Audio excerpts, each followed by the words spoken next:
सर्वांना नमस्कार. जय नाम.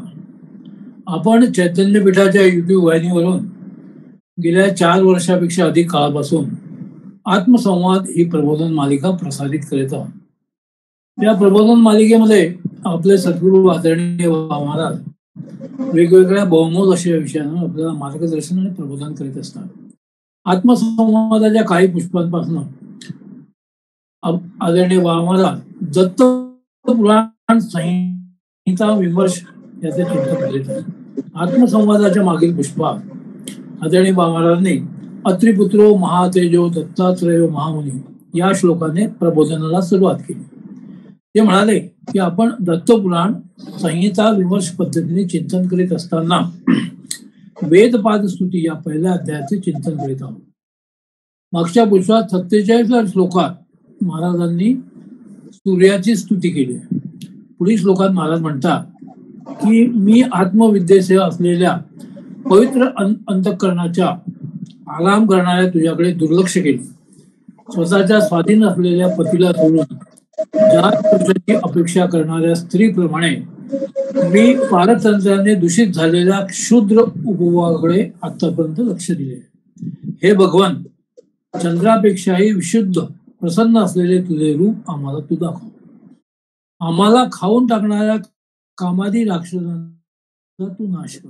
तुझ्या 50व्या श्लोकाचे विवेचन करताना आदरणीय बाबांनी सांगितलं की इथे आत्मपूजक दीपिकेचा उल्लेख केला.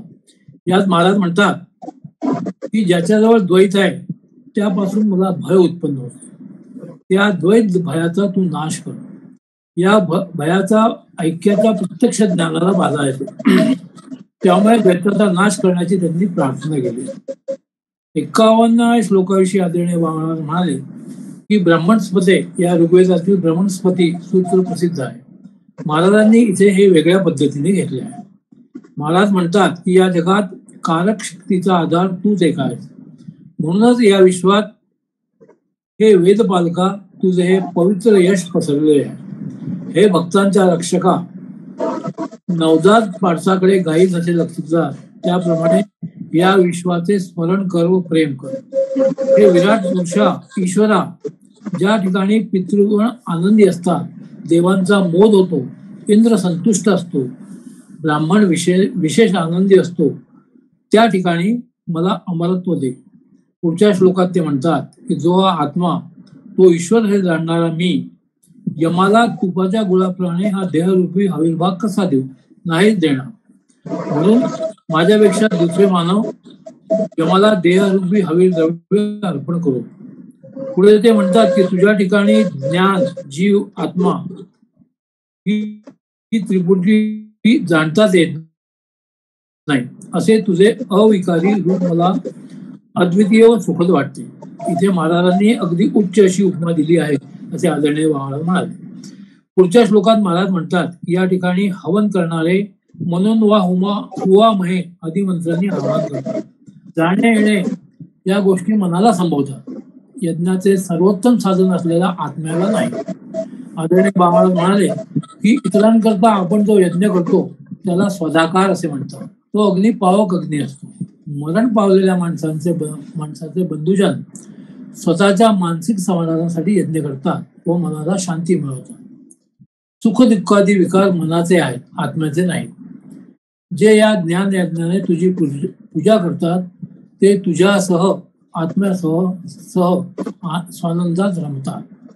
त्या भक्तांना स्वतःच्या नाना रूपाचे भान नसते. पुढच्या श्लोकात ते म्हणतात की इंद्रियांच्या ताब्यात असलेल्याची पत्नी सुमंगल मानली आहे, पण उपभोग घेणारा मी पती आहे या भावनेने स्नेहपाशात मनुष्य बांधला जातो. अतिस्नेहाने उपभोग घेण्याची कामना असल्यामुळे माणूस स्त्रीसक्त होतो आणि स्नेहाच्या पाशामध्ये बांधला जातो. पुढच्या श्लोकात ते म्हणतात की भूत, भविष्य, वर्तमान हे सर्वच विराट पुरुष असलेल्या तुझ्या अंशात सामावले आहे. म्हणूनच तू अधिक आहेस. वास्तविक निरंश असलेल्या ठिकाणी अंश कल्पना करणे योग्य नाही. आदरणीय महाराज म्हणाले की या ठिकाणी महाराजांनी पुरुष सुप्तातील रुचीच्या काही भागाचा वापर केला आहे. सर्व विश्वे भूते याच्या एका पादात आहे. बाकीचे तिन्ही पाद म्हणजे प्रकाश स्वरूप मुक्तीच आहे. पुढे महाराज म्हणतात की लांडग्याची चित्तवृत्ती असलेल्या स्त्रीला हे स्त्रिये जाये असे म्हणणारा स्त्रैण माणूस हे पुरुषा तुझ्या आत्म्याला जाणत नाही. पुढच्या 62व्या रुचेचा संदर्भात आदरणीय म्हणाले की ऋग्वेदातील काही कठीण रुचांमधली ही एक रुचा आहे. यात मातरम हा शब्द मायेसाठी वापरला आहे व रेहीळ हा शब्द त्यागासाठी वापरला आहे. केवळ उपाधीने 2 भेद झाले. या भेदांमध्ये विशेष संबंध असलेल्या मनाने अंतःकरणात तुला जो कोणी अभेद रूपाने पाहिल त्याचा माया त्याग करेल, तोच मायेचा त्याग करू शकेल. पुढे ते म्हणतात की हे आत्मन, तेच ते तुझे स्वरूप अंतःकरणात पाहणारे दिगंबर धुली धुसर असलेले ऋषीमुनी इतरांचे मल निवर्तक असतात. पुढच्या श्लोकात ते म्हणतात की ज्ञानी लोक चित स्वरूप असलेल्या तुला भेद रूपाने जाणून उपासना करतात. आदरणीय म्हणाले की आतापर्यंत आपण ऋग्वेदातील 8 मंडलातील ऋचांमधला काही भाग घेऊन महाराजांनी वेदपाद स्तुतीच्या 64 ऋचांची रचना केली आहे. याचे पुढील 3 श्लोक हे 3 वेदांतील आहेत. 65व्या ऋचेत शुक्ल यजुर्वेदातील पहिली ऋचेचा संदर्भ घेतला आहे. अन्नधान्याची अपेक्षा असणारे भाताने आणि बलाच्या इच्छेने नित्य होमात तुपाची आहुती देऊन यजन करतात. परंतु मी कोणतीही अपेक्षा न करता यजन करतो. मी निष्काम कर्म करीत आहे, हे श्रेष्ठतम आहे. सकाम कर्म हे श्रेष्ठ असते तर निष्काम कर्म हे सर्वश्रेष्ठ असते, असे वचनच आहे. पुढची 66वी ऋचा सामवेदाची आहे. हे अग्निस्वरूप देवा, सामवेदाने ससर रुचेने गाण्यास मी असमर्थ आहे. ज्याप्रमाणे होता यज्ञामध्ये दरबार बसतो त्याप्रमाणे स्तवन केलेला तू माझ्या अंतःकरणात वास्तव्य कर. पुढच्या श्लोकात अथर्ववेदातील रुचेचा उपयोग केला आहे. तुझ्या साक्षीने समक्ष आमच्या प्रकाशशील बुद्धी वृत्ती आत्म्याकडे प्रवाहित हो.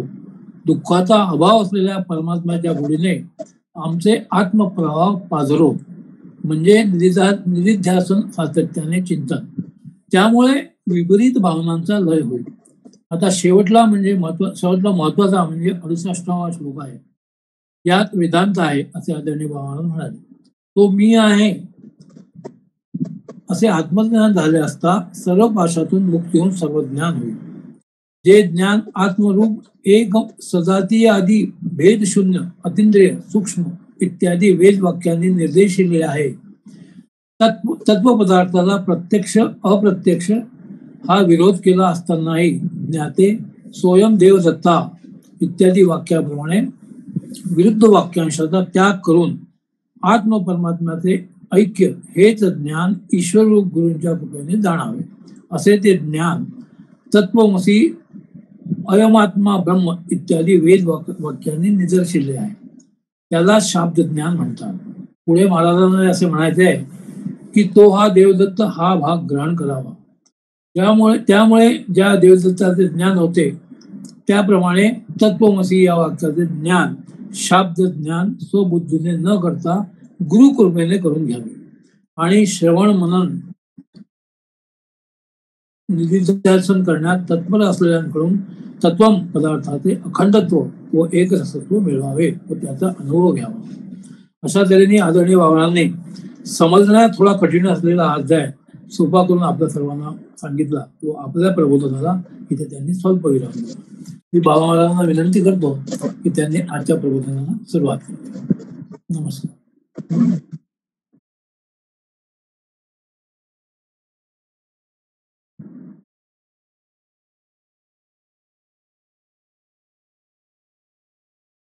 अत्रिपुत्रो महातेजो दत्तात्रेयो महामुनि तस्य स्मरण मात्रेण सर्व पापैहि प्रमुच्यते. आपण भगवान दत्तात्रेयाच्या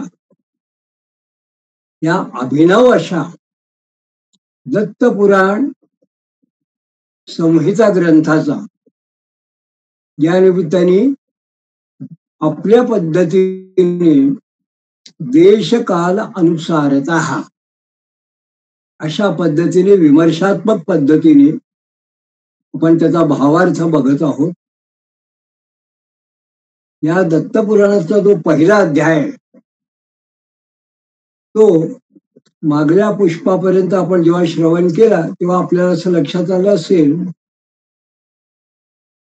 की महाराजांनी या ग्रंथाची सुरुवातच अत्यंत प्रौढ अशा भाषेत, म्हणजे फक्त वेदांती लोकांना नव्हे तर संस्कृत पंडितांना सुद्धा, अगदी वैदिकांना सुद्धा समजायला थोडी क्लिष्ट आणि कठीण वाटेल अशा पद्धतीने, ज्याला प्रौढ भाषा असं म्हणता येईल, अशा वेदांती पद्धतीने रचना करून ही वेदपाद स्तुती हा जणू काही मंत्रात्मक अध्याय स्वामी महाराजांनी निर्माण केला. मंत्रात्मक असं का, तर वाडीसारख्या ठिकाणी काही मंडळी या अध्यायाचा पाठ हा अभिषेक वगैरे वेदोक्त जशी सुप्त असतात त्या पद्धतीने सुद्धा करतात. असा महाराजांचा या विशिष्ट साहित्य प्रज्ञेचा असा अधिकार आहे. असा अवघड असा हा वेदपाद स्तुतीचा अध्याय संपल्यानंतर मग महाराजांनी एका वेगळ्या अर्थाने पण खऱ्या अर्थाने या दत्त पुराणाला सुरुवात केली आहे. तर ती सुरुवात म्हणजे दत्त पुराणाचा जे अष्टक आहे, 8 अध्यायाचे जे भाग आहे, त्या अष्टकातला दुसरा अध्याय. त्या दुसऱ्या अध्यायाची आता आपण सुरुवात करतो आहोत. आणि जशी महाराजांची पद्धत आहे महाराजांची, की द्विशास्त्री असो अन्य कुठले ग्रंथ असो, ते सुरुवातीला तर स्तुती करतात, एखादं स्तोत्र, एखादी आत्मपूजा वगैरे याची निर्मिती ते करतात. पण जेव्हा जेव्हा काही प्रसंग असेल, काही प्रारंभ करायचा असेल, तेव्हा त्या त्या ठिकाणी ते त्याची सुरुवात, तो अध्याय असो विशिष्ट भाग असो, त्याची सुरुवात ते पुन्हा पुन्हा भगवान दत्तात्रेयाची स्तुती करून अशा पद्धतीने करतात. तर या ठिकाणी या दुसऱ्या अध्यायाचा पहिला श्लोक जो आहे तो पुन्हा दत्तात्रेयाची स्तुती करून मग महाराजांनी या अध्यायाला प्रारंभ केला आहे. आणि पुनश्च महाराजांच्या ज्या ग्रंथाचं वैशिष्ट्य आहे ते म्हणजे या दत्तपुराणात अनेक ठिकाणी जवळजवळ सगळ्याच अध्यायामध्ये आपल्याला ऋग्वेद संहितेतील काही ना काही ऋचा आपल्याला दडलेल्या अशा पद्धतीने सुप्त रीतीने वेदपाद स्तुती पद्धतीप्रमाणेच कुठेतरी त्यांचा संदर्भ आपल्याला दिसून येतो. तसंच महाराजांनी या अध्यायाच्या प्रारंभीचा जो पहिला श्लोक आहे, याच्यात स्वामी महाराजांनी या रुचेची, ऋग्वेदातल्या रुचेची सुद्धा याच्यामध्ये योजना केलेली आहे. तर मंगलाचरणाचा हा पहिला श्लोक असा आहे की अयम देवाय नस्त्री शस्त तत्वदीपो अमरोस्य भूः साक्षी परः शिवोन चिंतो व्यक्तो अव्यक्तो नंतो जयत्यजा. त्याची सुरुवात करताना आपण बघितलं अयम देवाय. अयम देवाय हा जो यातला शब्द आहे, ते शब्द कसले आहेत, तर शाकल शाखेची जी ऋग्वेद संहिता आहे, या शाकल शाखेच्या ऋग्वेद संहितेच्या दुसऱ्या अध्यायाचा प्रतिकात्मक जी रुचा आहे, त्याचं या रुचेचा हा अध्यायाचा हा श्लोक हा प्रतीक आहे असं म्हणायला हरकत नाही. म्हणजे ऋग्वेद संहितेच्या दुसऱ्या अध्यायातला रुचेचा पुन्हा याच्यामध्ये महाराजांनी उपयोग केला. तर स्वामी महाराज या ठिकाणी मंगलाचरणात काय म्हणतात, अयम देवाय नस्त्री शस्त, म्हणजे इंद्रिय, अंतःकरण माणसाची पंचज्ञानेंद्रिय किंवा कर्मेंद्रिय आणि अंतःकरण याच्याद्वारे ज्याची प्राप्ती होते, म्हणजे ही जणू काही ज्याची प्राप्तीची साधनं आहेत, असा हा जो काही आत्मा आहे, हा आत्मा हा अमलोष्य भूः, हा जणू स्त्री म्हणजे ती त्रिविध असं ज्या ठिकाणी वर्णन केलं, म्हणजे विश्व, तेजस आणि प्राज्ञ यांच्या ठिकाणी सुद्धा तो अंतर्यामी असल्यामुळे जणू काही या सगळ्याचं म्हणजे या विश्वाचं, या प्राज्ञ म्हणजे बुद्धीचं आणि ही तेजस आपल्या ठिकाणी जे तेज आहे याचं सुद्धा नियमन करणारा आहे. म्हणून तो आत्मप्रकाशक, त्याला त्यांनी तत्वदीपो असं म्हटलं आहे. आत्मप्रकाशक तत्वदीप, प्रकाश करणारा मूळ तत्व असल्यामुळे त्याला आत्मप्रकाशक तत्वदीप असं म्हटलंय. म्हणून त्यांनी शस्त्र त्रिशस्त्र या तिन्हीचा जो आश्वासक शस्त्र आत्मप्रकाशक त्रिशस्त्र तत्वदीपो असं म्हटलं आहे. आणि तो कोण आहे? तर परमात्मा आहे. आणि हा कसा आहे? अमलोष्य, विशुद्ध, द्रष्टा आणि पुढे साक्षी पर शिवो, म्हणजे विशुद्ध, द्रष्टा, निरतिशय आनंद स्वरूप आणि अचिंत अव्यक्त, याच्याबरोबर अनंतो, म्हणजे अनंत म्हणजे देश काल वस्तू हे जे काही याच्या पलीकडे याचे जे काही परिच्छेद आहे त्यांनी रहित असा कोण? तर भगवान दत्तात्रेय अनंतो जयत त्यज, त्याचा मी जय जयकार करतो. अशा पद्धतीने महाराजांनी मंगलाचरणाने सुरुवात केली. तर या ठिकाणी स्वामी महाराजांनी जे मूळ त्याच्यावरती भाष्य केलेलं आहे, त्या भाष्यात त्यांनी या दुसऱ्या अध्यायाची एक पूर्वपीठिका अशा पद्धतीने त्यांनी उल्लेख केलेला आहे. ती फक्त आपण बघूया. त्यात ते असं म्हणतात, न्याय काणादी मीमांसा सांख्य पातंजलादित विरोध परिहाराय द्वितीय प्रश्न ईरिता. म्हणजे न्याय, सांख्य, मीमांसा, पातंजल इत्यादी शास्त्रांमध्ये आत्मस्वरूपाविषयी जे काही विरोध आहे, जणू काही एक शास्त्र षड्दर्शनापैकी न्यायशास्त्र वेगळं सांगतं, न्याय आत्म्याचं स्वरूप वेगळं सांगतात, मीमांसक वेगळं सांगतात, पतंजल वगैरे योगदर्शनवाले ते वेगळं सांगतात.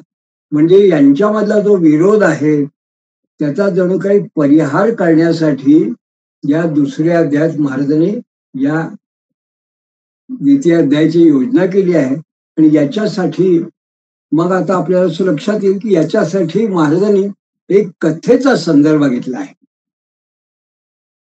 ही जी कथा आहे ती आता कथा पुढे कशी आहे की क्वचित द्विजवरो दैवात सर्व संस्कार संस्कृत अदित वेद वेदांगश्च चरिताश्रम सत्क्रिया. म्हणजे एक कुठला तरी एक ब्राह्मण श्रेष्ठ, क्वचित द्विजवरो एक कुठला तरी श्रेष्ठ ब्राह्मण, दैवात सर्व संस्कार संस्कृत, म्हणजे असे जे काही षोडश संस्कार वगैरे असतात त्या संस्काराने युक्त असणारा आणि संस्कृत म्हणजे ऋग्वेद आदी सगळं वेदांचं ज्ञान ज्याला आहे आणि शिक्षा आदी वेदांग सगळी जी आहे, षडंग ज्याला म्हणतात, षटशास्त्र ज्याला म्हणतात, त्याचं ज्याने अध्ययन केलं आहे असा त्याला म्हणावं संस्कृत, असा सुसंस्कृत असा जो आहे. आणि हा कसा आहे, आधीच वेद वेदांगश्च, हा कसा आहे, चरिताश्रम सत्क्रिया, आपल्या स्वआश्रमानुसार नित्य नैमित्तिक सत्क्रिया जेवढे काही कर्तव्य कार्य असतात ते सगळं पार पडणारा असा एक ब्राह्मण आहे किंवा होता. या ठिकाणी महाराजांनी त्यांच्या भाष्यात असं म्हटलंय की गर्भाधानी वगैरे जे संस्कार असतात ते काही संस्कार जन्माआधी होतात, त्यानंतर जन्मानंतर वेदाध्ययन ब्रह्मचर्याश्रमात होतो. त्यानंतर कोणतीही अपेक्षा न धरता नित्यनैमित्तिक क्रिया आश्रमानुसार पार पाडाव्या लागतात. म्हणजे जे 4 आश्रम आहेत, ब्रह्मचर्य, गृहस्थ, वानप्रस्थ आणि संन्यास, या संन्यास या प्रत्येक आश्रमानुसार वेदाध्ययन वगैरे झाल्यानंतर जो कोणी असेल त्यांनी या पद्धतीने त्याचं जे काही क्रिया असतात ते नित्य नैमित्तिक त्यांनी पार पाडायला पाहिजे. त्या दृष्टीने तो ब्राह्मण अगदी संस्कार संपन्न असा असून तो या सगळ्या क्रिया वगैरे व्यवस्थितपणे करणारा होता. आता हे जेव्हा आपण बघितलं तेव्हा आणखीन आपल्याला एक गोष्ट अशी लक्षात येते की हा जो ब्राह्मण आहे याच्याबद्दल आणखीन महाराज काय सांगतात, तर माता पितृ गुरुयुक्त ऋणत्रय विवर्जिता सद्भक्तोपास्त योगेंद्र प्रायश्चित्तत्य कल्मषा. म्हणजे माता पिता गुरु यांना जण काही देव मानून तत्पर झालेला, त्यांची सेवा करण्याला तत्पर आणि देव ऋषी आणि पितृ ऋणातून मुक्त झालेला, ऋणत्रय विवर्जिता, तिन्ही जी ऋणे असतात, देव ऋण, ऋषी ऋण आणि पितृ ऋण, या तिन्ही ऋणातून मुक्त झालेला, म्हणजे अशा पद्धतीने तो कर्मकांड करणारा सद्भक्तोपास्त योगेंद्र, अत्यंत चांगल्या उत्तम अशा भक्तीने योगेंद्र दत्तात्रेयाची उपासना केलेला किंवा करणारा. योगेंद्र या ठिकाणी दत्तात्रेयाकरता त्यांनी उपमा दिली आहे. आणि यांनी आणखीन काय केलं होतं ब्राह्मणाने, प्रायश्चित्य कल्मषाहा, म्हणजे कृच्छ वगैरे जे असतात प्रायश्चित्त, त्यांनी उरलं काही जर पाप असेल तर त्या सगळ्या प्रकारच्या विविध प्रायश्चित्ताने आपला पाप दूर जमी केलाय असा निष्पाप अशा पद्धतीने तो ब्राह्मण होता. असा जो ब्राह्मण आहे तो ब्रह्मचर्य पाळून गृहस्थाश्रम आणि वानप्रस्थाश्रम पार पाडून भगवान दत्तात्रेयाची उपासना करून राहिला होता. आणि त्यांनी काय केलं, विधिवत्कृत संन्यास त्यक्त सर्वेषणो वशी चतुस्साधन संपन्नो दैवी संपत समन्वितम.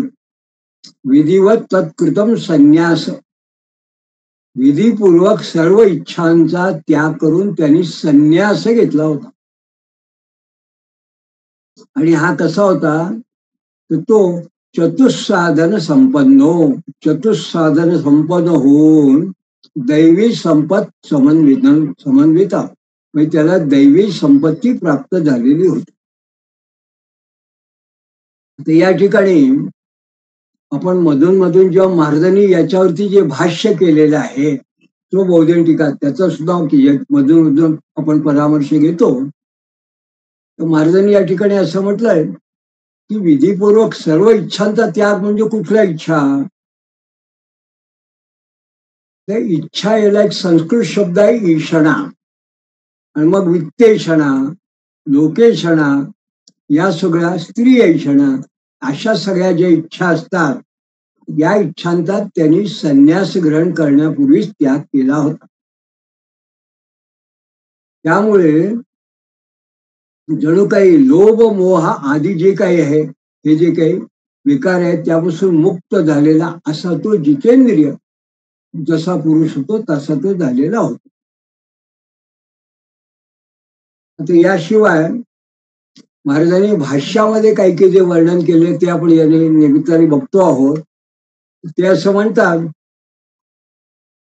या जगात फुलांचे हार, चंदन, स्त्री आदी उपभोग्य वस्तूंचा उपभोग, तर परलोकामध्ये अप्सरा आदींचा उपभोग, हे दोन्ही भोग हे दोषाने दूषित असून अनित्य न टिकणारे आहे.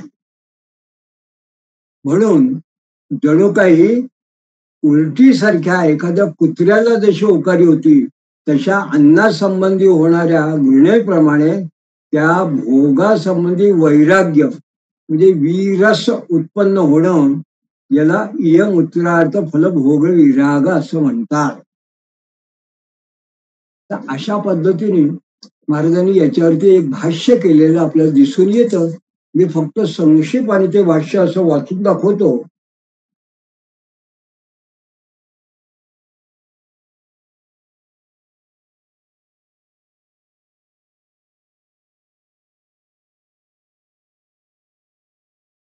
अथा कथा हा संदर्भाम कश्चिदिति उद्युक्तस्तत्परा त्रिवीरेत्य संधी यथा मातृमान पितृमाना आचार्यान्वयात इत्यात्म विद्याया उपयुक्तत्वात् वेदाध्ययन यत् जननो प्रजात्पादन नय ऋषिदेव पितृ ऋणमुक्तम तदकरणे ऋणवत्वम श्रूयते.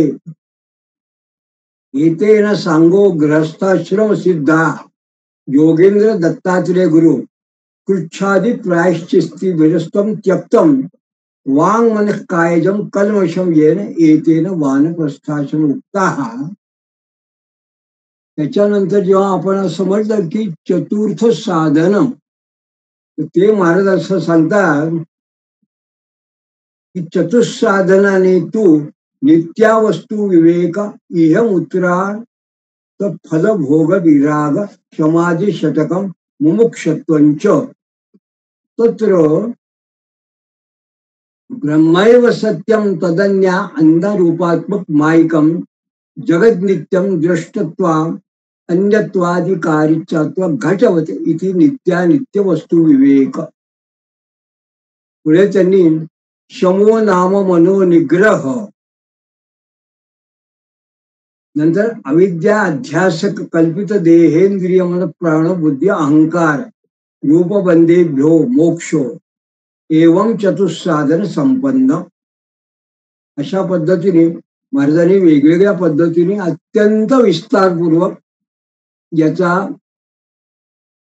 महाराजांनी जणू काही आपल्या समोर विस्तार केलेला आहे, विषय ठेवला आहे. संक्षेपाने आपण जर बघितलं तर शमदमादी षटकामध्ये शमदम उपरती तितिक्षा श्रद्धा आणि समाधान या 6 साधनांचा जसा समावेश होतो, तसंच गुरु शब्दांवरती गुरु वाक्यांवर विश्वास ठेवणं आणि वेदांत वाक्य याच्यावर विश्वास ठेवणं म्हणजे श्रद्धा. तर श्रवणादी अनुकूल विषयात मनाची समाधी याला समाधान म्हणतात. आणि अशा वेगवेगळ्या प्रकारची जी काही साधना आहेत, जी महाराजांनी मुमुक्षत्वाची या ठिकाणी सांगितलेली आहे त्यांच्या भाष्यात, ती त्याला प्राप्त असल्यामुळे संपत्ती प्राप्त झाली होती. हा जो दैवी संपत समन्विता असा जो शब्द आहे, असं महाराजांचं म्हणणं आहे. म्हणजे थोडक्यात तेज, क्षमा, धैर्य, पावित्र्य, अद्रोह आणि नम्रता या ज्या गोष्टी आहेत त्या दैवी संपत्ती म्हणून मानल्या गेलेल्या आहेत. त्या दैवी संपत्तीने तो ब्राह्मण संपन्न झालेला होता. अशा पद्धतीने या ब्राह्मणाचं वर्णन जेव्हा स्वामी महाराज करतात,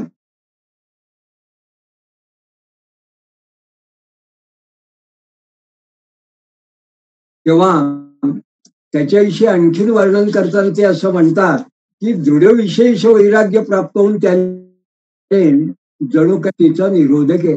पण पातंजल योग दर्शनामध्ये आपण बघतो पहिलं सूत्र असेल योगच चित्तवृत्ती निरोध. म्हणजे एवढी दैवी संपत्ती त्याला प्राप्त असून वेदांचा अभ्यासक असून कर्मकांडाने युक्त असून सुद्धा त्यांनी योग मार्ग त्याने अवलंब केला होता असं त्या ठिकाणी महाराजांना सूचित करायचं आहे. म्हणून महाराज असं म्हणतात दृढम निरुद्ध सत्वान्यश्चित्त वृत्ती यर्तिही स. त्यांनी चित्तवृत्ती निरोध त्याला म्हणतात त्या स्वतःच्या सात्विक चित्तवृत्तीचा निरोध केला होता. एवं सन्नपी इतकं असून सुद्धा एवढे केल्यानंतर सुद्धा अपि नो शांती प्राप्तो दानाश्रुत भ्रमात. म्हणजे एवढं सगळं केल्यानंतर सुद्धा असा जो कोणी तो संन्यासी होता ब्राह्मण संन्यासी यती संन्यासी त्याला काय झालं त्याच्या ठिकाणी प्रयत्न करून सुद्धा निरनिराळ्या शास्त्रामधील मोक्ष आणि परमात्म्या संबंधी असलेला परस्पर जो विरोध आहे ते सगळे त्यांनी अध्ययन केलं असल्यामुळे त्यामुळे त्याच्या मनात जो भ्रम उत्पन्न झाला होता त्यामुळे त्याला समाधान प्राप्त होऊ शकत नव्हतं. त्याला समाधान प्राप्त झालं नाही. एवं सन्न हे सगळं करून सुद्धा नो अपि नो शांती ही प्राप्तो. त्याला काही शांती वाटत नव्हती समाधान वाटत नव्हतं. जणू काही भ्रम निर्माण झाल्यासारखा त्याच्या मनात विभ्रम झाल्यासारखा होता. म्हणून काय झालं दृष्ट्वा तं खिन्न हृदयं विशिदंतं शुचान्वितं तत्पुण्येन्दुलोकया लोकहृष्टानुग्रह सागर सहसा वीरभूक्षी मां दत्तात्रेयो दिगंबरः अवतीर्णोत्र यो दीनादुद्धर्त भक्तवत्सला.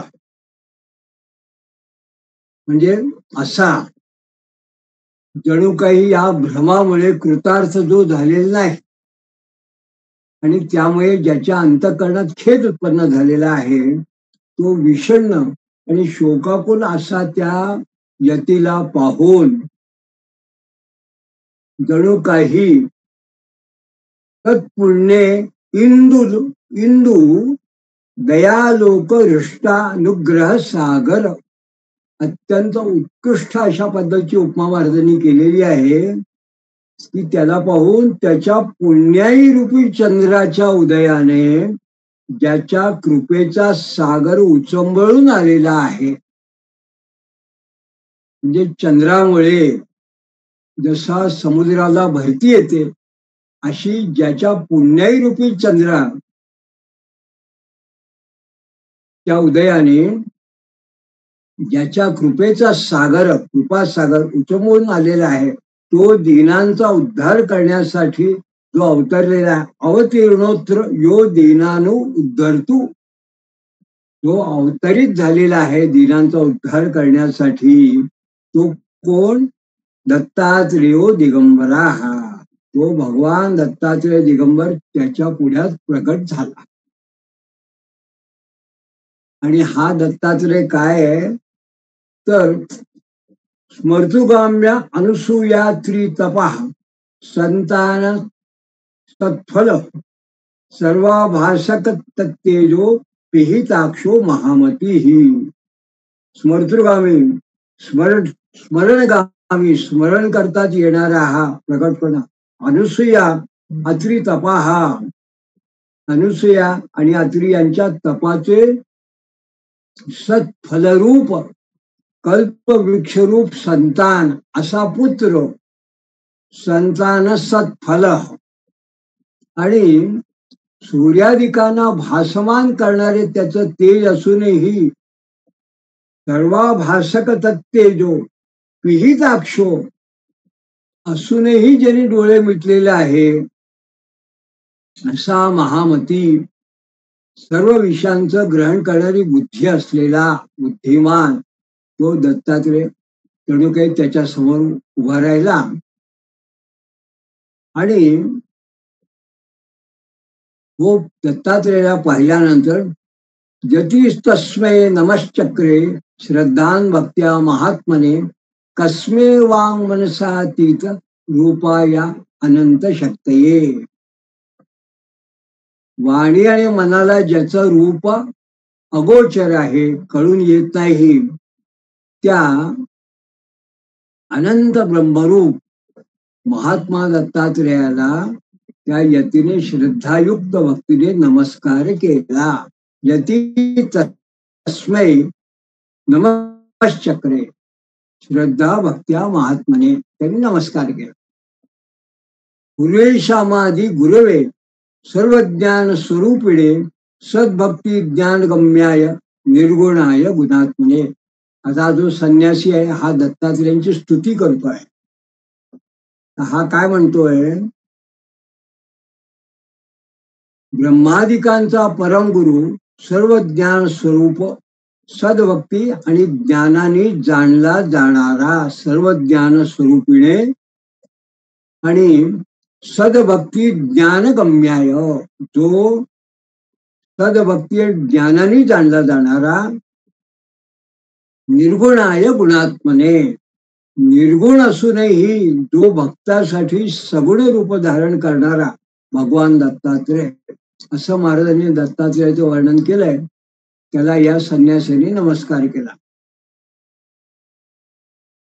मग दत्तात्रेय भगवान दत्तात्रेय त्या संन्यासाला असं विचारतात, सो तस्माश्वास्य योगींद्रो दयालु भगवान प्रभु प्राह भिक्षो किमर्थम त्वम दुर्मना इव लक्षसे. म्हणजे योगेश्वर दत्तात्रेय दयालु भगवान प्रभू परम दयाळू असे भगवान त्याला त्यांनी निर्धास्त केलं.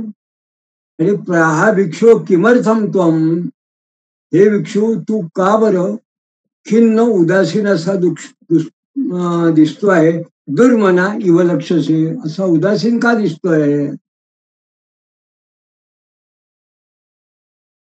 आणि मग भगवान दत्तात्रेय असं म्हणतात, सर्वनाशकरत्वाम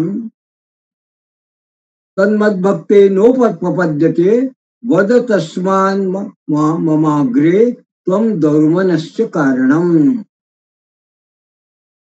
म्हणजे विवेक धैर्य आदी गुणांचा नाश करणारी ती उदासीनता सर्व नाश करत्वाम अशी जी आहे, तो माझा भक्त असलेला तुझ्या ठिकाणी तर मदभक्ते नोपपद्यते, तुझ्या ठिकाणी योग्य नाही. वद तस्मान मम अग्रे, म्हणून माझ्या समोर आता या उदासीनचं काय कारण आहे ते मला सांग. तर भगवंतानी हे जे काही वाक्य उच्चारले प्रेमाने, त्यानंतर तो असं म्हणतो, श्रुत्वा सहार्द तद्वाक्यम ज्ञात्वा सर्व गुरुं यती तम प्रत्युवाच तद्भक्ती यंत्रितो गतकंधराहा. जणू काही श्रुत्वा सहार्द तद्वाक्यम, प्रेमानं उच्चारलेले ते वाक्य ऐकून सर्व गुरु यती, हे सर्वांचे गुरु भगवान,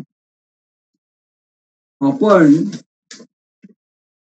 दत्तात्रेय आहात हे जाणून जणू काही तो ब्राह्मण बोलतो आहे. तो दत्तात्रेयाच्या भक्तीने युक्त असल्यामुळे तो यती नतमस्तक होऊन बोलू लागला. तो बोलला, विमुक्तो मुच्यते न अर्थादिति श्रुत्वा तद्धिया प्रवृत्तस्य ममाद्यस्य ब्रह्मदो भूत क्षुणतार अर्णव. म्हणजे सर्वसंग परित्याग केलेल्या अनर्थातून संसारातून मुक्त होतो. ज्यांनी सर्वसंग परित्याग केलेला आहे तो खरं म्हणजे अनर्थातून संसारातून मुक्त होतो. हे वेद वचन ऐकून त्या इच्छेने सध्या जे काही वेदवाक्याप्रमाणे त्या इच्छेने तसा असलेला संन्यास घेतलेल्या मला प्रवृत्तस्य मम अज्ञस्य भ्रमदो भूच्छुता अर्णवा हा शास्त्राचा जणू काही शास्त्र समुद्र भ्रमदो अर्णवा हा जो भ्रम उत्पन्न करणारा शास्त्राचा समुद्र याच्यामुळे जणू काही भ्रम उत्पन्न झालाय थोडक्यात. पुढे असं म्हणतो प्रमाणानी प्रमेयानी संशयश्च प्रयोजनम तथा दृष्टांत सिद्धांता अवयवस्था अर्क निर्णयो वादो जल्पो वितंडाच हेत्वा भाषाच्छलानीच जाती निग्रस्थानानी पदार्थ न क्षपाद्यको. आता या ठिकाणी महाराजांनी हा यती आणि दत्तात्रय यांच्या निमित्ताने जी षट दर्शन आहे 6 दर्शन त्याचं जे मूळ आहे सूत्र ते सांगायला सुरुवात केली आहे. महाराज इथे काय सांगतात की न्यायशास्त्र गौतमाचं न्यायशास्त्र गौतमाने प्रमाणाआधी 16 पदार्थ सांगितले आहेत. ते कुठले आहे प्रमाणानी प्रमेयानी संशयश्च प्रयोजनम. प्रमाण प्रमेय प्रमेय संशय प्रयोजन दृष्टांत सिद्धांत अवयास तर्क निर्णयो. म्हणजे सिद्धांत अवयव तर्क निर्णय वाद जल्प वितंडा हेत्वाभास छल जाती निग्रह हे स्थान असे 16 पदार्थ सांगितले. हे महाराजांनी यात उल्लेख केला आणि हे न्याय दर्शनाप्रमाणे गौतमाने सांगितले. पण हा संन्यासी म्हणतो की याच्यामध्ये आत्मज्ञानाविषयी अपूर्णता आहे असं माझं मत आहे. म्हणजे याच्यामध्ये आत्मज्ञानाविषयी उल्लेख केलेला नाही किंवा त्यामुळे हे आत्मज्ञान कळून येत नाही. म्हणून एतेषा तत्वज्ञानान्नु श्रेयो कलय रूपकम स्वदुःख जन्म प्रवृत्ती दोष मिथ्या विधान क्रमात. या पदार्थांचं तत्व जाणल्याने पुरुषाला दुःखाचा अभाव असलेला मोक्ष मिळतो आणि पुढे स्वजन्माधिकांचा उत्तरोत्तर म्हणजे पुढे पुढे नाश झाला पुढच्याचा नाश झाला असता क्रमाने पूर्वपूर्व दोषाधिकाचा नाश होतो. तोच मोक्ष असं हे दर्शन सांगत. उत्तरोत्तर नाशेष्या तदनंतर नाशता देहिना मुक्तिरित्येतत् द्वितीयं प्रदुष्यते. म्हणजे त्यानंतर अशा पद्धतीने न्यायशास्त्रकार गौतम जो आहे हा मोक्ष दुःख भावना रूप मानतात. त्यांचा मोक्ष हा सुखरूप नाही कारण सुखामध्ये नित्यत्वाचा अभाव आहे असं त्यांचं मत आहे. या पद्धतीने नान्य पंथाय विद्यतेयनाय या श्रुतिवचनानुसार केवळ ज्ञानाने सर्वांचा परिहार होतो या सत्याचा कुठे उल्लेख नाही. त्यामुळे श्रुतिवचन जे आहे नान्य पंथा विद्यतेयनाय याचा त्यामुळे श्रुतीला विरोध होतो असं हा यती न्यायशास्त्र संबंधी सांगतो. मग पहिल्यांदा त्यांनी जेव्हा गौतमाचं न्यायशास्त्र सांगितलं आता हा कणादाविषयी सांगतोय. कणादाम नाय प्रामाण्यम मत्वा धर्म सवय्यतः नृणामभ्युदय श्रेय सिद्धिरित्तम प्रविच्यते. द्रव्याणी गुणकर्माणी सामान्यांचे विशेषका समवाया पदार्था षट चैतेशा तत्व संविधा साधर्म वैधर्म्याभ्यांश स्वस्तोपापाध्यनुशायिनाम असज्जाना मुक्तिरीती प्राह सोपी विरुद्धवत. आता हा कणाद काय म्हणतात कणाद महामुनी हे वैशेषिक जसं आपण गौतमाने न्यायशास्त्र सांगितलं ते गौतमाचे जे काही अनुसंधान करणारे, याचं जे काही प्रमाण मानणारे लोक आहेत त्यांना नैयायिक असं म्हणतात. मग कणाद महामुनींना मानणारे जे लोक आहेत ते कणा जे दर्शन, त्याला वैशेषिक दर्शन असं म्हटलं. वैशेषिक दर्शनात काय आहे की वेद प्रामाण्य आणि ऐहिक पारलौकिक सिद्धी हे दोन्ही जे आहे ते तो धर्म असं वैशेषिक कणादांनी सांगितलंय. त्यात ते द्रव्य गुण कर्म सामान्य विशेष समवाय आणि अभाव असे 7 पदार्थ या कणादांनी सांगितले. या 7 पदार्थांच्या साधर्म वैधर्म्याचा तात्विक ज्ञानाने माणसाला मुक्ती होते, म्हणजे मोक्ष प्राप्त होतो असा सिद्धांत सांगितला आहे. महासन्यासी म्हणतो की हे द्रव्यादी 7 पदार्थ जे वैशेषिकांनी सांगितलंय त्यामुळे अभाव हा एक पदार्थच आहे.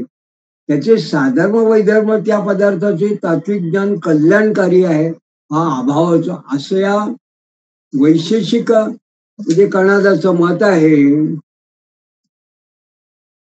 आणि जर जे काही कार्य या जगामध्ये होतं त्या सर्वांचं कारण त्याचा प्राग भाव आहे, कारण ते स्वतः नित्य आहे आणि ते प्रत्येक शरीरात भिन्न आहे.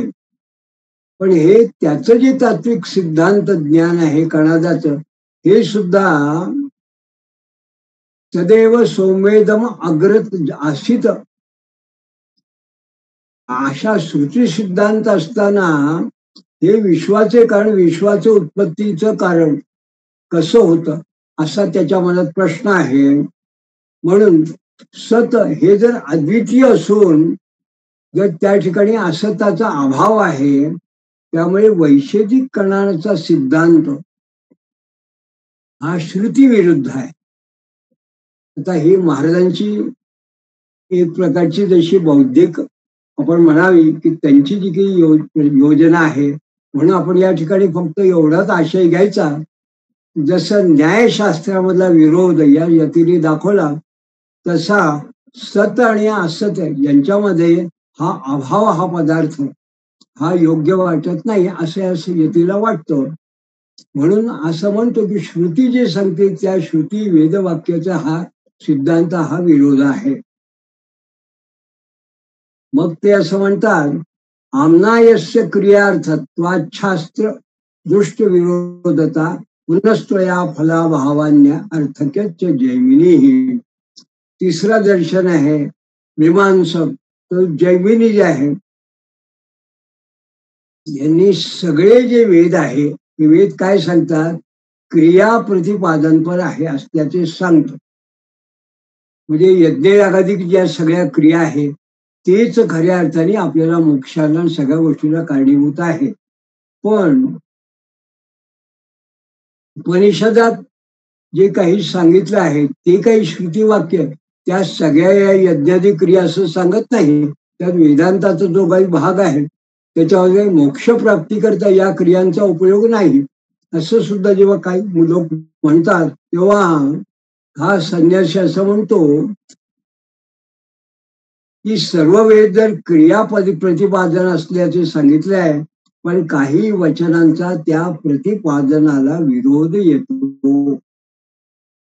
म्हणजे काही वचन ही काहीही क्रिया न सांगणाऱ्या अशा सुद्धा काही वचन त्यात आहे. तर याच्यामध्ये काय, कुर्वन्नेवेह कर्माणी जिजी विषयी शतगुण समा असं जेव्हा कर्माविषयी उपनिषद सांगतात, त्या शास्त्र अद्वितीय आत्मसाक्षात्काराचं फल कुठेच सांगितलेलं नाही. तर कर्म करत राहा, त्या साक्षात्कार आणि फल हे त्यात काही सांगितलेलं नाही अशी ही वाक्य. पण याच्याच बरोबर इतर उपनिषदातले वाक्य ही कर्म करायला सांगत नाही. तर ही जी काही वेगवेगळी वाक्य आहे ते काही वाक्य या पद्धतीने जर सांगितलं तर ते निरर्थक होतात. म्हणून जसं तत्वमसी इत्यादी महावाक्यांना अनर्थक्य येत नाही, म्हणून मीमांसाकार याचे स्पष्टीकरण जैमिनी म्हणतात ही वाक्य म्हणजे यज्ञाच्या अंगभूत यजमानाला ईश्वराशी अभेद असल्याचे प्रतिपादन असलेल्या स्तुतीचं निरूपण कर. जर का तत्त्वमसी सारखी वाक्य आहे ही जर का अद्वैत सांगणारी असतील तर म्हणून ते सुद्धा या ठिकाणी असं म्हणतात की जैमिनीचा हा जो मीमांसा वाद आहे हा सुद्धा भ्रम उत्पन्न करणारा आहे. आणि पुढे जर अवादित तदार्थाना वेदवाचरतो अल्पद्रुप कुर्वन्नेह कर्माणी जिजीविषय समाहा. म्हणजे जर कुर्वन्नेह कर्माणी जिजीविषय छतगुण समा एवं तो नान नसते तो न कर्मलिप्यते नरे असं जर का ईशावास्य उपनिषद म्हणत असेल तर यज्ञादी कर्म स्वर्गप्राप्तीची हेतूने करण्याची अल्पदृष्टी ठेवणारे मीमांसक जर या ठिकाणी 100 वर्ष जगण्याची इच्छा करील तर यावजीवम चाग्निहोत्रम ज्योतीच दहंतीच तम यज्ञ पात्रे इत्यादी श्रुती सर्वा ईशोनाम. तो व्यक्ती तो माणूस श्रुती वाक्यानुसार आयुष्यभर अग्निहोत्रादी हवनच करत राहील. या लोकांचं संपूर्ण आयुष्य हे कर्माने व्याप्त राहील. मग व्याप्त कर्माने निर्दोषम श्रवणाच्या प्रकर्मण हा तच्चोदना लक्षणार्थम धर्मानुष्ठान तो ध्रुवम. कर्माने व्याप्त झाल्यानं आणि अकर्माचाच दोष श्रवण होत राहिल्यानं धर्माचं अनुष्ठान होईल. त्यामुळे निश्चितच अमृतत्व भवैदृणामिती सप्राविद्य पुन्हा पातादी श्रवणात विद्भावित जन्यम ध्रुवम. मानवांना इथेच अमृतत्व प्राप्त होईल असे जैमिनीने म्हटलं, पण पुनर्जन्म क्षुत पिपासा वगैरे सगळं श्रवण होत असल्याने जन्म अमृतत्व हे त्याला पुन्हा पुन्हा पाहावं लागणार आहे, त्याला प्राप्त होणार नाही. म्हणजे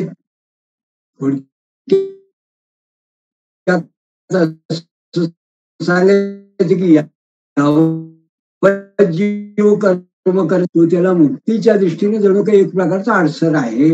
आणि हा कर्मफलाने मिळालेला मिळणारा लोक आहे हा टिकणार आहे. अशा पद्धतीने क्षीणे पुण्य मरते लोकम विशांती. म्हणजे पुण्य कमी झाले की पुन्हा माणूस येतो. अशा पद्धतीने हे जर का हे सांगत असतील मीमांसक, जैमिनी मीमांसक जर कर्म करायला सांगत असतील तर मग उत्कर्षादपि मोक्षस्य सर्वोत्कर्ष श्रुतेच तथा अनावृत्ती श्रुते बंधार भावान विमुक्तस्य चान्यथा. सर्वचारी पुरुषार्थांमध्ये मोक्षाचेच मोठेपण सांगणारी श्रुती आहे. आणि अनावृत्ती शब्दात या वचनात बंधाभाव म्हणजे मोक्ष, मोक्षाशिवाय भाव नाही हे निश्चित. मग वेदामध्ये जर मोक्षाच श्रेष्ठत्व सांगितलेलं आहे, नस पुनरावर्तते असं जर त्यांनी असं म्हटलं आहे, आणि या पद्धतीने जर तो मोक्षाच्या दृष्टीने तो वाटचाल करण्याची इच्छा अभिलाषा यती करतो आहे, मग त्यांनी जैमिनीचा पुन्हा पुन्हा कर्म करण्याचा हा जो मार्ग आहे हा त्याला कसा पटणार. म्हणून तो म्हणतो हा सुद्धा एक प्रकारे विरोध आहे मूळ श्रुतींशी. मग पुंसोप्य पुरुषार्थत्वांना विविच्यतो पंचविसंग पुज्ञाना मुक्तिर्बंधो विपर्यास. मानवाला पुरुषार्थ मोक्ष न सांगता प्रत्येक शरीरात भिन्न भिन्न 24 तत्वांचं पुरुष असा आहे, त्याच्या ज्ञान झाले की मुक्ती आहे असं सांख्य सांगतात. सांख्य काय म्हणतात की प्रत्येक माणसाच्या ठिकाणी पुरुषाच्या ठिकाणी वेगवेगळा आत्मा आहे, आणि ते जे 24 तत्व आहे त्या तत्वांमध्ये हा जो पुरुष आहे प्रत्येक माणसाच्या ठिकाणी वेगळा आहे. त्याचं ज्ञान झालं की माणूस मुक्त होतो. पण प्रत्यक्ष मोक्ष म्हणजे काय हे काही त्या सांख्यांनी सांगितलेलं नाही. आणि विशेष म्हणजे प्रत्येकाच्या ठिकाणी असणारा एकच जो आत्मा आहे, मूळ एकच सर्वांच्या अंतर्यामी असणारा, तो प्रत्येक शरीरात वेगवेगळा असतो असे हे सांख्य सांगतात. आणि त्यांनी मग 24 तत्व सांगितली. तर ती या 24 तत्वाचं ज्ञान झालं म्हणजेच मुक्ती होते असं ते म्हणतात. तर अशा पद्धतीने हे जेव्हा सांख्य सांगतात तेव्हा ते सुद्धा या यतीला पटत नाही. पण मग विरक्तस्यैव तत्सिद्धेन तु श्रवण मात्रता अनादि वासना दाढ्या क्षणे चित्त तत्प्रसादनात. म्हणजे विरक्त आणि वैराग्यशील माणसाला ज्ञानविषयीची मुक्तीची मुळातच असते. वासना अनादी असून त्यांची पकड विशेष असताना ती केवळ वेदांत श्रवणाने मुक्ती होत नाही, तर वैराग्याधिकाने चित्त प्रसन्न झाल्याने मुक्ती होते. म्हणजे फक्त श्रवण मात्रता हा तत्सिद्धेर नतु श्रवण मात्रता, फक्त वेदांचं ज्ञान झाल्याने होत नाही, तर ती वासना त्याग वगैरे ते केल्याने आणि चित्त प्रसन्न झाल्याने मुक्ती होते. तर आत्मज्ञानामुळे अत्यंत दुःख निवृत्ती होते. या मीमांसकांचं जे काही 24 तत्वांचा बंध वगैरे सांगितलंय त्यालाच या यतीने स्वतः उत्तर दिलं आहे. या बंध मोक्षाला यतीने स्वतः सांगितलं आहे की हे 24 तत्वाचं वगैरे जे काही ज्ञान असतं ते विरक्ताला मुळात असतो. आणि वेदांत श्रवण केल्यामुळे त्याचा मनन चिंतन चालू असतो, पण त्याचा मोक्ष प्राप्तीसाठी उपयोग होत नाही. तर वैराग्य वृत्तीने चित्ताला प्रसन्नता लागते, बुद्धीची स्थिरता होते, म्हणून दुःखाची निवृत्ती होते असं हा यती सांगतो. थोडक्यात हे जे सांख्य जे सांगतात त्या सांख्यांच्या ज्या मूळ कल्पना आहे त्याला विरोध अशा पद्धतीने या ठिकाणी महाराजांनी दाखवलेला आहे. वैराग्यभ्यास ध्यानाद्ये अत्यंत पुरुषार्थता आत्मज्ञाना तत्वविदो दुःखांत निवर्तनम. म्हणजे वैराग्य अभ्यास ध्यान आदीने अत्यंतिक पुरुषार्थ मोक्ष प्राप्ती होते. पुढे निवृत्ते वृत्ती प्रदर्शना अन्य तू दृष्टता तत्शुद्धी प्रत्याहित क्षुत प्रतिकार वदत तू. म्हणजे दुःख निवृत्त नाहीसं झालं तरी दुःखाची पुनरावृत्ती होते. संपूर्ण दुःख संपलं असं कधी होत नाही. तशी प्रत्येक दिवसाची भूक ही अन्नदानाने प्रतिकार केल्यानंतरही पुन्हा पुन्हा उत्पन्न होतेच. मात्र आत्मज्ञानाने समाधी सुखाचा अनुभव घेतल्याने मग मात्र दुःख निवृत्ती होते. म्हणून केवळ पदार्थाच्या ज्ञानाने कर्म करण्याने आत्यंतिक दुःखाची निवृत्ती होत नाही. म्हणजे पदार्थाचं ज्ञान होणं याच्यासाठी पदार्थाचं ज्ञान होणं म्हणजे दररोज भूक शांत होण्यासाठी प्रतिदिन घेतल्या जाणं जेवणासारखं आहे असं महाराजांनी भाष्यात म्हटलं आहे. पण मोक्षाबाबतीत तसं नाही. न भवेत पुरुषार्थत्वम तत्प्रतिकार चेष्टना इत्याह सांख्योपमे तन्मे नेष्टम दृष्ट विरोधता. म्हणजे केवळ दुःखाचा प्रतिकार केल्याने पुरुषार्थ मोक्ष आत्यंतिक दुःख निवृत्ती होत नाही असं सांख्यकार कपिल जे म्हणतात. पण हा संन्यासी असं म्हणतो की या पद्धतीने जेव्हा विचार केला तर त्याला प्रत्यक्ष विरोध येत असल्यामुळे मला ते त्यांचं म्हणणं पटत नाही.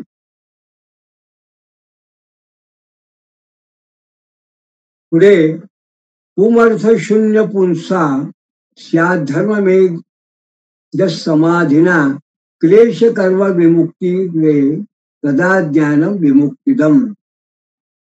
म्हणजे पुरुषार्थहीन मोक्षहीन जीवाला मेघाप्रमाणे धर्मामृताचा वर्षाव करणाऱ्या समाधीने क्लेश कर्मापासून मुक्त होते. धर्म मेघ समाधीना पुमर्थ शून्य पुंसा धर्म मेघ समाधीना. म्हणजे पुरुषार्थहीन मोक्षहीन पुमर्थ शून्य पुंसा. शून्य पुमर्थ पुरुषार्थहीन मोक्षहीन जीवाला त्या धर्म मेघ समाधीना मेघाप्रमाणे जीवाला धर्मामृताचा वर्षाव करणाऱ्या समाधीने क्लेश कर्मापासून मुक्ती होते. तेव्हा मोक्षकारक ज्ञान होईल. तदा ज्ञानम विमुक्तिदम. आता हे कोण म्हणतो? तर हा संन्यासी असं म्हणतो की हे पतंजलींचं सांगणं आहे. योगदर्शन, पतंजली महर्षींचं योगदर्शन.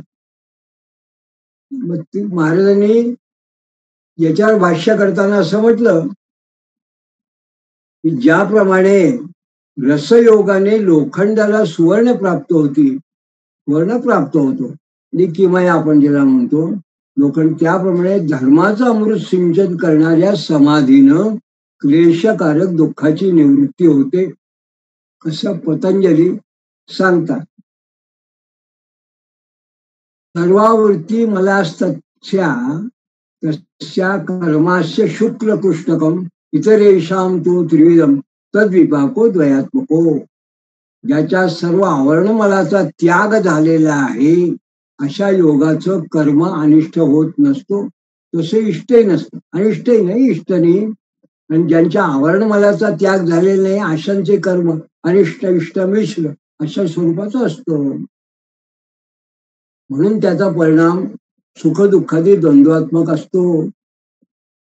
पुढे महाराज म्हणतात क्रियायोगो तन्निवृत्ते तपो जपमुखा क्रिया संप्राज्ञते तरो योगो धर्मो चित्त सपंचचो भुवो मूळ क्षिप्त विक्षिप्त काग्न्या विनिरुद्धका तिस्तो बंधाय मुक्ते द्वै योगिनाशी विशसे विनाम. म्हणून या सगळ्या परिणामासाठी निवृत्तीसाठी क्रियायोग आहेत. तप जपादी क्रिया आणि संप्रज्ञात असंप्रज्ञात हे योग हे चित्ताचे धर्म आहेत.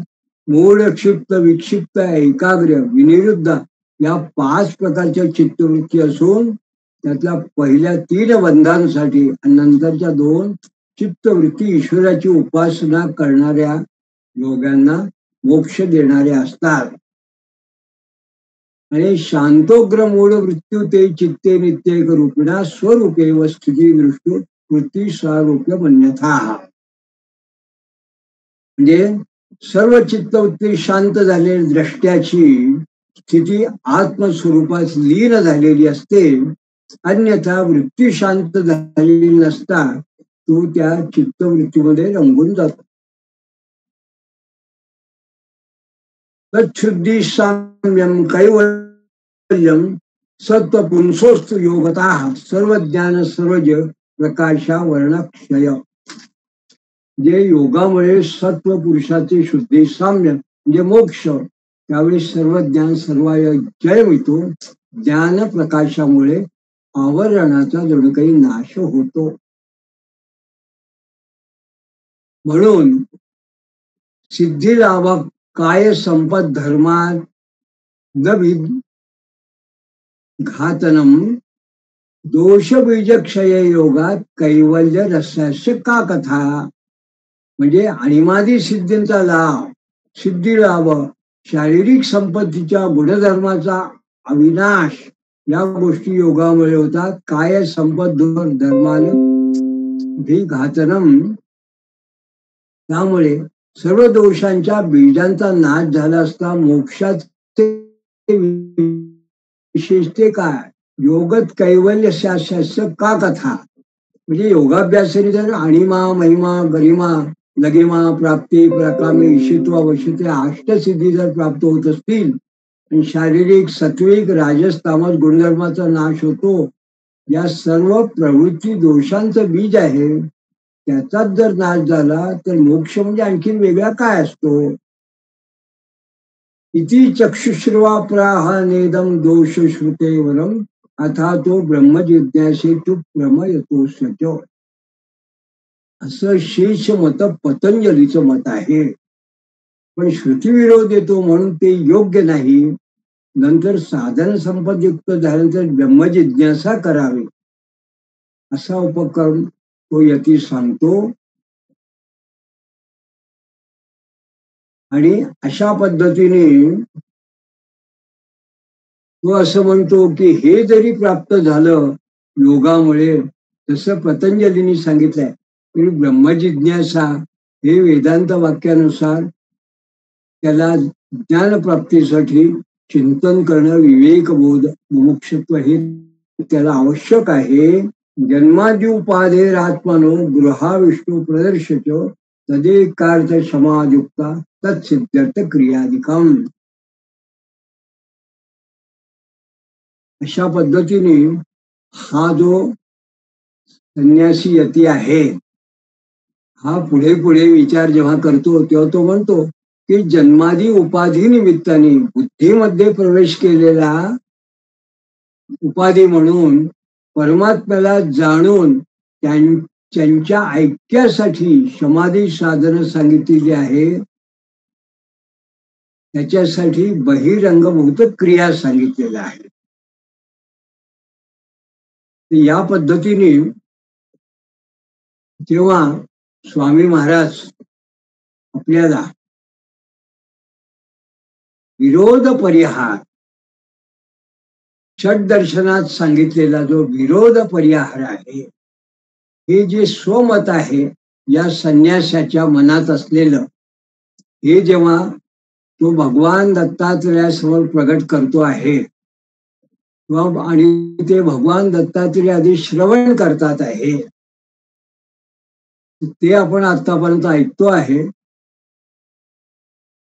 तेव्हा या ठिकाणी हा जो विरोध परिहार आहे, हा त्या यतीचं पुढील वाक्य श्रवण केल्यानंतर त्याचं जे चिंतन आहे ते श्रवण केल्यानंतर भगवान दत्तात्रेय पुढे त्याला कसा उपदेश करतात हे आता आपण याच्या पुढल्या भागात बघणार आहोत. पण मला या निमित्ताने असं सांगायचं आहे की जरी या द्वितीय अध्यायाची प्रारंभीचा जो भाग आहे हा आपल्याला तसा फारसा लक्षात आला नाही, तरी एक गोष्ट याच्यावरनं जी समजण्यासारखी सर्वसामान्यांना जी लक्षात येते ती अशी आहे की स्वामी महाराजांनी दत्त पुराणाच्या निमित्ताने त्यांचं जे स्वमत आहे ते जणू काही प्रतिपादन करण्यासाठी, म्हणजे षट दर्शनाचा जो भाग आहे, ही जी षट दर्शन आहे त्यात नैयायिक आहे, मीमांसक आहे, सांख्य आहे, न्याय आहे, आपण जसं म्हटलं कणादांचं वैशेषिक आहे किंवा पतंजलीचं योग आहे आणि जैमिनीची मीमांसा आहे. अशी जेव्हा ते बघतात 5 मीमांसा आणि शेवटला जो आहे तो उत्तर मीमांसा, तो म्हणजे व्यासांची किंवा ब्रह्मसूत्रांची. तर या सगळ्यांचा परामर्श जेव्हा स्वामी महाराजांना घ्यायचा आहे ते कशा करता, तर त्यांना स्वतःच एक जे विशिष्ट तत्वज्ञान आहे ते जणू काही या चर्चेच्या निमित्ताने प्रतिपादित करायचं आहे. म्हणून एक प्रकारचा या पद्धतीने पूर्वाचार्यांनी, म्हणजे शंकराचार्य वगैरे ही जी त्या काळातली मंडळी असतील, पूर्वाचार्यांनी वेदांत चर्चेमध्ये वेगवेगळ्या दर्शनावरती आपलं जे स्वमत आहे ते खंडन मंडन पद्धतीने कुठल्या पद्धतीने मांडावं याचा एक वस्तुपाठ जणू काही या दुसऱ्या अध्यायामध्ये स्वामी महाराजांनी आपल्या समोर ठेवला आहे. आणि मग षड्दर्शनाची जे काही सांगितलं आहे त्यातला आणि श्रुतींचा विरोध या यती संन्यासाच्या निमित्ताने महाराजांनी समोर आणला. आणि मग भगवान दत्तात्रेयाच्या स्वरूपात स्वामी महाराज स्वतः जणू काही याला काय आपल्यासमोर उत्तर देतात ते आपण पुढल्या पुष्पात बघणार आहोत. तोपर्यंत आपण इथेच थांबतो आहोत. स्वल्प विराम. अवधूत चिंतन श्री गुरुदेव